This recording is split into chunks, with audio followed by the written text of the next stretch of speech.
Welcome everybody, it's Unstoppable Steletsy again with another Age of Empires 3 Definitive Edition Age of Pirates mod, native overview, preview, whatever you want to call it. So, today we got something really neat to look at. You remember the King of Bohemia map, right? I already did a full overview on that map. Well, it just got a little bit better. There's a new native site on it that I wanted to show you. For all you Age of Empires 2 Definitive Edition fans out there, I think you're really going to like this one. It's going to be really neat. There's some neat little kinks and surprises to it that I think you're really going to enjoy, pretty much. Yeah, definitely. So, let's see what they got. Yep. We're in Bohemia after all, so I guess you can already sort of guess what it might be. Well, maybe. Maybe not. We'll see. Let's see if you can guess it before we see it, alright? So, first is first, I gotta set up my cheat code stuff so we can afford everything right and research everything super duper fast.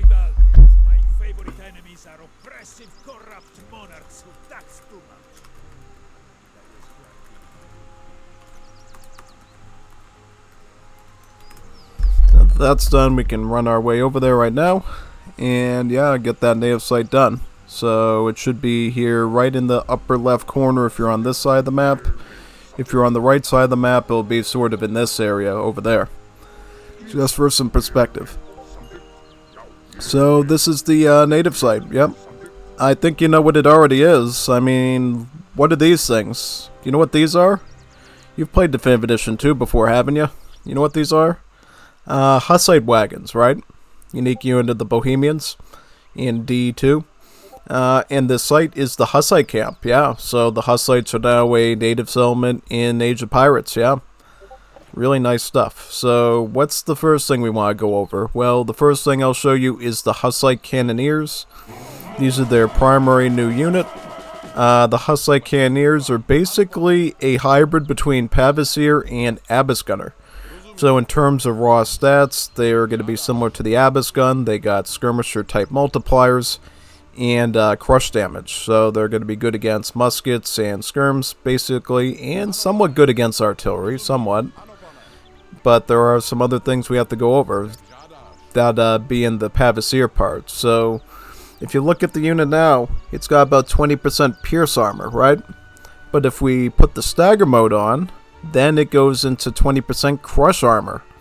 And then if we go into melee, it goes into 20% hand armor, right? Notice how in melee, similar to the Pavasier, it pulls the shield up as sort of like a blockage to go into melee with. Pretty cool looking. And then if we go into defensive or the stand ground mode, you get a little bit of everything, you know, 10% hack armor, 10% pierce armor, and 10% crush armor. So a little bit of everything so you can counter just about everything possible, right? So basically you can be really flexible with these, and depending on what the enemy's doing, you can respond with the right stance to take the least amount of damage. Make it a very flexible unit. Now that we're done with that, let's check out the technologies, the regular ones that is. First one is the sharing economy. Trickles small amounts of resources over time. So it'll give you a trickle of about 0.3 coin, one for food and one for wood. So a little bit of everything almost, right? No XP obviously, but still the three big primary resources you'll get, which is quite nice. Second one is 1/4 sacrament. Religious buildings are 75% cheaper. So that includes churches, monasteries, mountain monasteries, and of course the basilica too. Since we are the Swedes, let's check what the church costs now. It costs about 37. 37 for a church? That is super cheap. That's cheaper than a house. Really discounted costs. Big time. And then we got Ultraquism here. Villagers and healers gain 25% additional HP, making them a little bit more sturdy and less likely to die in raids. I think that's kind of nice, honestly. Now, this is the thing you're probably waiting for. Wagon Fort Tactic. It gives you 2 Hussite Wagons. Hussite Wagons, right? Just like in Definitive Edition 2. They look just like they do in Definitive Edition 2 as well. Look at the corners. You got the checkerboard pattern there of green and brown. You got the turrets sticking out the sides of it, the same shape. It's really awesome how they were able to represent the exact same model pretty much, right?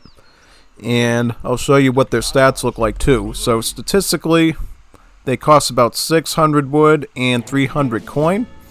They are kind of in the same cost ballpark as like boats and some buildings, so quite expensive. But yeah, let's check out how it does in combat. 1.2k HP, so it's a mega tank of a unit in that regard. And then the armor, 50% hack armor, 50% pierce armor, and 50% crush armor. So no matter what type of damage it takes, it's going to take about only half damage. So basically, with so much HP and that much armor, it's going to take a lot of arrows, bullets, swords, spears, fire, you name it, to take these things out. So they're totally worth their cost, basically, right? And now what we're going to do is we are going to put these things into bombard mode. Limber mode is where they go into fast speed with the horse. And then in bombard mode is where they lose the horse and they move super slow and get ready to shoot, right? Statistically in combat, they have a rate of fire of 2, which is a pretty fast shooting rate. It's faster than most musketeers in the game, right? Skirmishers. It's going to shoot faster than those. The damage is about 95 crush with 2 splash and about 21 range. So it slightly outranges a musket. Actually outranges a skirmisher for that matter. Except for some of the more longer range ones like the mound troopers later on. So yeah, let's see what it does. Look at this. Oh wow, shoots very quickly. Very nice. But now we get into the fun part. We get to look at the different choices you get of Hussite religious leaders. You can either go with the blind general, the Hussite Kurfürst, or the modern reformist. Let's see what the modern reformist gives us. So the modern reformist has a unit called the legionary marksman. You can see them right here. Get all 16 of them out. These are actually the same Jaeger unique units that they used to have in Wars of Liberty for the German civilization. Remember before they did the Germany rework a few years ago, they used to have Landwehrs and Jaegers. These were sort of based on those, so you can notice the Pickelhaube helmet, the sort of like Victorian era uniform. That's exactly what these are, statistically the same as well. So they got about 28 range attack and multipliers about 3.5x against heavy infantry and 3.1 against dragoons. That be it after you got counter infantry rifling. So statistically it's almost similar to the Jaegers from that game, right?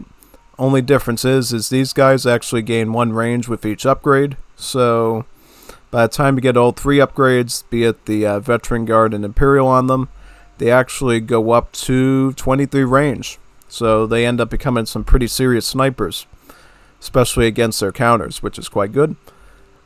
And then from there we'll get the technologies. We got the Hussite missionaries. This allows you to basically train surgeons from the native site. You can also build field hospitals with them, with the surgeons as well, just like you could with any surgeon. And then the final technology, Siberian Legacy. Ships legionaries equipped with breech loading cannon. So basically it'll improve your build limit of the marksman by 2, and it delivers you some units. So how many units does it give you exactly? So it gives you about 6 more of the marksmen that I talked about. But then it gives you this thing. Now this thing looks very familiar, doesn't it? You've seen Age of Empires 3 Wars of Liberty before, right? In the Great War Age. Now this is the same cannon that you have in that game, the field gun that you get in World War I. Notice how it has the armored shield around it in the front to protect it. So yeah, basically that's what it is. And I'm actually going to show you statistically how this thing operates in battle, right? I want to do it against a big target like this, like a TP or something. So if we look at the stats, obviously 75 pierce armor, 715 HP, not bad. This is the rate of fire on it, so it has a rate of fire of 3. Rate of fire of 3. I said that again, rate of fire at 3. So that's actually the same rate of fire as a musketeer or a skirmisher or a crossbowman. That's a really fast rate of fire rate.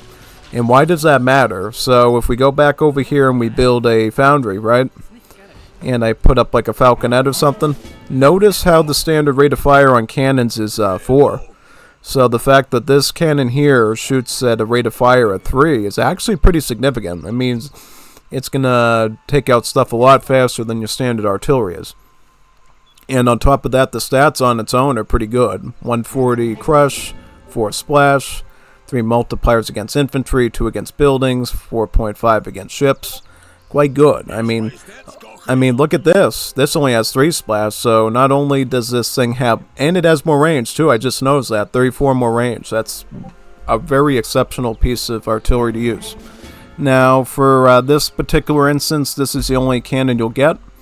But if you want to play on a map that has the inventors on it, I think one of the inventors now gives you, I think the inventors give you access to these now, if I'm not mistaken correctly, right?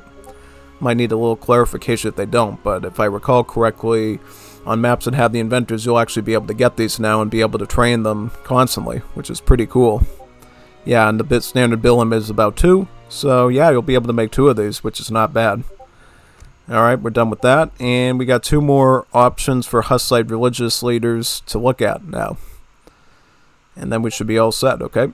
Yep, map is loading in again. We'll probably spawn in at the same point we are last time and play it the same way. Get the cheat code done, get everything we need, and then we'll check out that next option, right?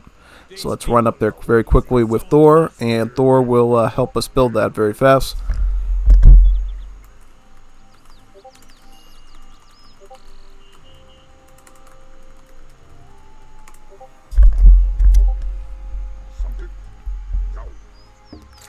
Let's do that.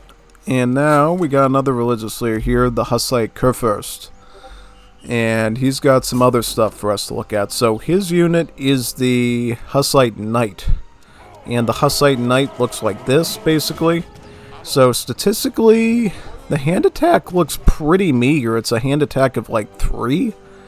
Is that right? 3 hand attack? That doesn't look that good on paper. And then, but do look at the armor though. Look at this armor. 75% pierce armor.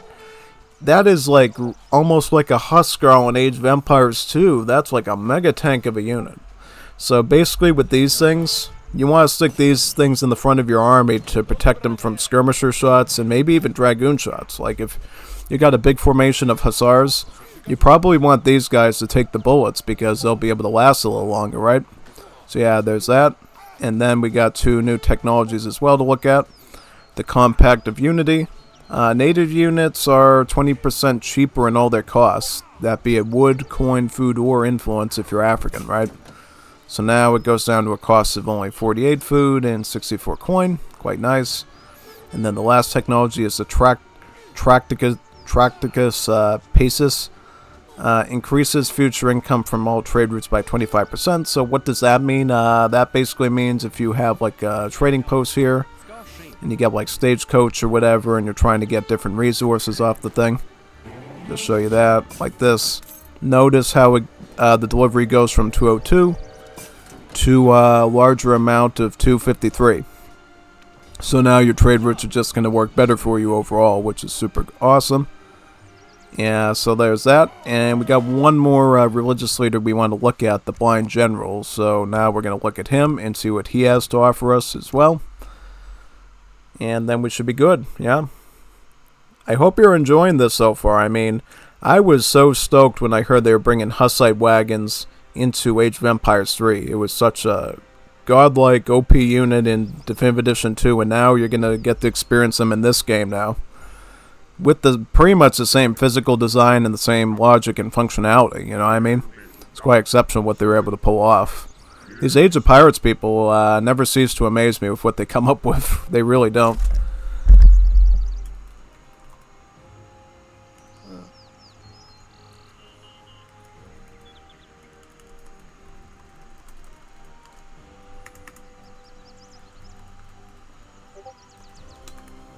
Yeah, I was so mesmerized by this stuff I forgot what the cheat code was for a second. So yeah, we should be good now. Let's check out the Blind General. See what he has for us. So his unit is actually those Hussite wagons that we saw before, right?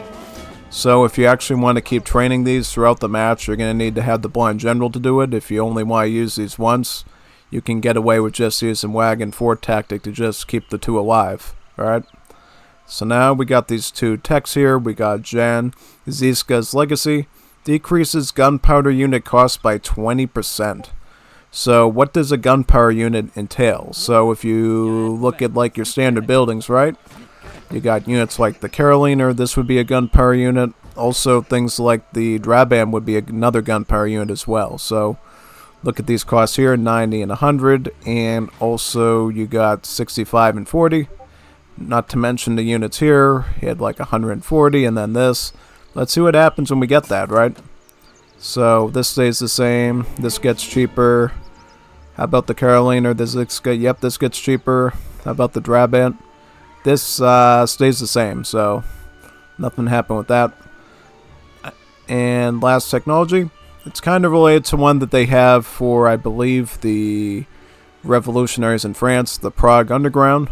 Ships some bastion wagons, and allows you to construct bastions to connect them to each other. So, if you don't remember correctly what bastions are, so bastions in this mod are these cool outpost type buildings that you can put out on the map in other areas, right?